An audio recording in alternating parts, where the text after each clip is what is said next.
Now, in the last lesson, we looked at the chocolate flavor of functions, which are functions that are able to take an input and use that input inside the function to do some calculation or to use it as a part of the code. Now, in this lesson, I want to show you an even more complex and also more useful type of function, which are functions that are able to give an output. So for example, taking the previous example where we're able to take money as an input to the function and use it to calculate the number of bottles of milk that we can buy, at the end of the code, we can use the keyword return to specify that this function, in addition to be able to take inputs, it can also give an output. And in our case, we're giving the output of money modulo 1.5. So remember that 1.5 is the cost of a bottle of milk. So money modulo 5 means that we're getting the remainder of how much we've spent to buy the milk. So if you remember, the modulo works like this. Whereas 9 divided by 6, 6 only goes into 9 once. So we get a remainder of 3. So in this case, the variable e is equal to 3 because the modulo gives you the remainder of the division. So in this function, if we gave an input of $4 and each bottle of milk costs $1.5, then the robot will buy 2 bottles of milk, which will cost $3, and it'll give us $1 change. And that $1 of change is the output from this function, which we can bind to a variable called change. So for example, we can say variable change is equal to the outcome of the function getMilk with an input of 4. And change will equal 1. Because remember, each bottle of milk costs 1.5, so $4 only gets you 2 bottles of milk, which costs $3, and that gives you a remainder of 1. So now the output of this entire function is equal to 1, and that gets assigned as the value to the variable change. That might take a little bit to sit in, but let's just review creating the function in this third type of functions. So the important things are we have the function keyword that specifies we're creating a new function. We have to give the function a name straight afterwards. And then inside the curly braces, we specify whether or not if we have an input that this function is going to use. And in order to get an output out of the function, we have to use that keyword return. And whatever gets returned in the function becomes the right-hand side of this function call. So when we call a function that has an output, we can use the output and we can assign it to a variable. For example, this case, the variable change. So if we didn't have this line where we have a return statement or specify that our function has an output, then calling getMilk only executes the function without getting an output back. So this is the most complex of all 3 functions. And this is the last flavor that we're looking at, which is the strawberry flavor, which incidentally is also the flavor that I never touched because it tastes awful. But our third function doesn't have to be awful, as long as we understand how the return works. So let's take a look at this in practice. So currently we've got our function that takes an input called money, and it uses that input to calculate how many bottles of milk we're able to buy using that money.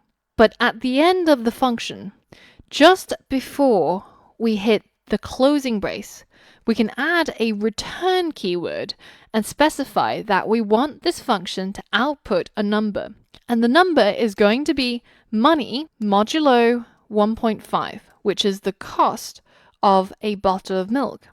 So this will give us the remainder of this division. So that means that if we give, say, an input of 3 divided by 1.5 has a remainder of 0, so we'll end up returning 0.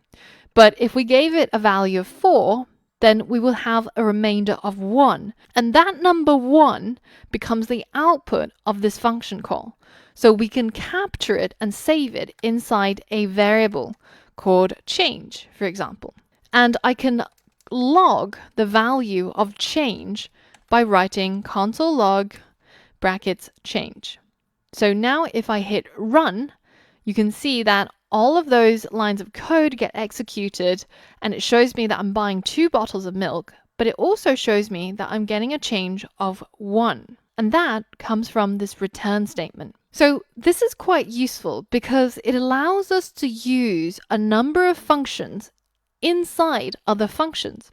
So for example, if instead of messing up my bunch of instructions, I took this part where I calculate the number of bottles of milk I get based on money into its own function. So for example, let's create a function called calc bottles, and it takes an input in the form of starting money and also cost per bottle. So we can now say that the number of bottles is equal to this input called starting money divided by the cost per bottle, right? This is always going to be the same calculation that you need to perform, no matter which scenario. So you could have a starting money amount of $5, $10, $20, doesn't matter. And if you divide that by the cost per bottle of milk, then you will end up with the number of bottles. So now, how can we use this function inside here? Well, if we give this function a return statement, and we say that the output of this function is the number of bottles, then up here, we can write console.log by plus calculate bottles using the amount of money we got as an input over here as the first parameter, which is starting money, and the second input, 1.5, as the second parameter, which is the cost per bottle. And now, once our code gets to this line, which is line number 12, then it will go and find where this function was created, calculate bottles, which is down here, of course. It will place the value of money into starting money, 1.5 into cost per bottle, and it will calculate the number of bottles. And once it gets to this return statement, that value in number of bottles will replace this part of the code because it is the output of the function. So now if I call my first function getMilk and I specify an input of say $5, then that $5 is going to go into this parameter called money, and then it's going to move over here in order to use it to calculate the number of bottles we'll get back. So if I hit run, you'll see that all of the instructions are executed, and it also tells me that I'm able to buy 3 bottles of milk and have 0.5 as the change. Now, what if we did the same thing down here? What if instead of doing the calculation in here, we created another function and we called this function calc change? And the inputs that it's going to take is starting amount and also the cost per bottle.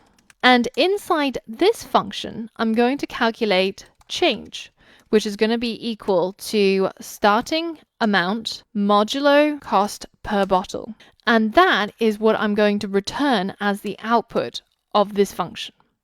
So now, instead of returning this calculation, I can simply return calc change, and the first input is going to be money, and the second input, cost per bottle, is going to be 1.5. And that becomes the output of this function, which is getMilk.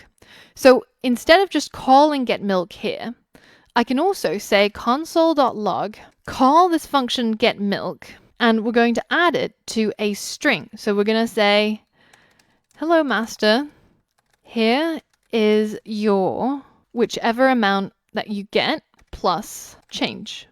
So now if I run the code, you can see that it goes through all of the commands, buys 3 bottles of milk, and finally we get, hello master, here is your $0.5 of change. So as you can see, what we're doing here is we're using the output of functions in order to use it inside other lines of code.